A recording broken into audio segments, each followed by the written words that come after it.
রাজনৈতিক দলগুলোর সাথে আলোচনায় আশাব্যঞ্জক অগ্রগতি হয়নি বলে জানিয়েছেন জাতীয় ঐকমত্য কমিশনের সহসভাপতি ডক্টর আলী রিয়াজ।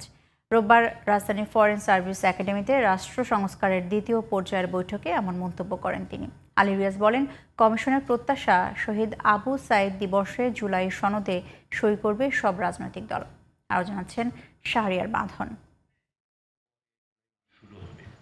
রোববার রাজধানীর ফরেন সার্ভিস একাডেমিতে রাজনৈতিক দলগুলোর সাথে দ্বিতীয় পর্যায়ে সপ্তম দিনের আলোচনায় বসে জাতীয় ঐকমত্য কমিশন।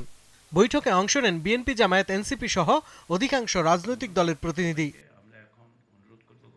সূচনা বক্তব্যে কমিশন সহসভাপতি ডক্টর আলী রিয়াজ বলেন, আগের পরিস্থিতিতে ফিরে যেতে না চাইলে আলোচনায় আশাব্যঞ্জক অগ্রগতি হওয়া অত্যন্ত জরুরি। গত 7 দিন ধরে আমরা আলোচনা করেছি, বিভিন্ন বিষয়ে অগ্রগতি হলেও সত্যি কথা হচ্ছে আশাব্যঞ্জক অগ্রগতি ক্ষেত্রে আমরা খানিকটা পিছিয়ে আছি। আমরা কেউই চাই না যে আমরা ওই জায়গায় আবার ফিরে যাই। বৈঠকে আলোচনা হয় সাংবিধানিক ও সংবিধিবদ্ধ প্রতিষ্ঠানের নিয়োগ কমিটি, দ্বিকক্ষ বিশিষ্ট পার্লামেন্ট, উচ্চকক্ষের নির্বাচন প্রক্রিয়া এবং উচ্চকক্ষের দায়িত্ব ও ভূমিকা নিয়ে।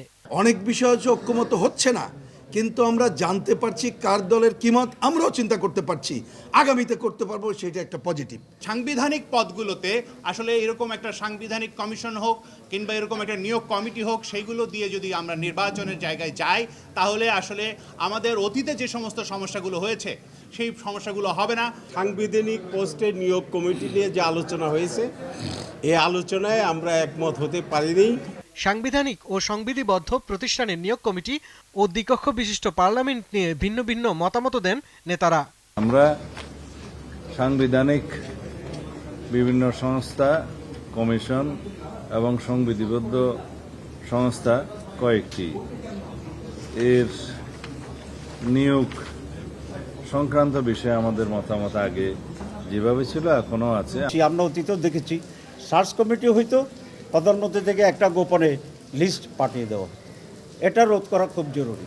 এই জন্য আমরা বলেছি যে একটা উচ্চ পাওয়ার বিশিষ্ট স্থায়ী কমিটি, কনস্টিটিউশনাল কমিটি থাকবে, যেখানে প্রধানমন্ত্রীর হস্তক্ষেপের উপরে হস্তক্ষেপ হবে।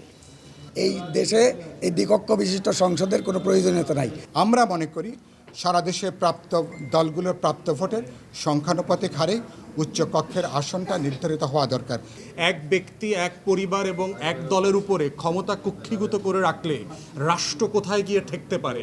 অতএব সেই বাস্তবতায় যদি আমরা শিক্ষা না নেই এবং জুলাইকে আবার স্মরণে না আনি, তাহলে যেটা হবে ওই একই কাঁথে আমরা আবার পড়ব।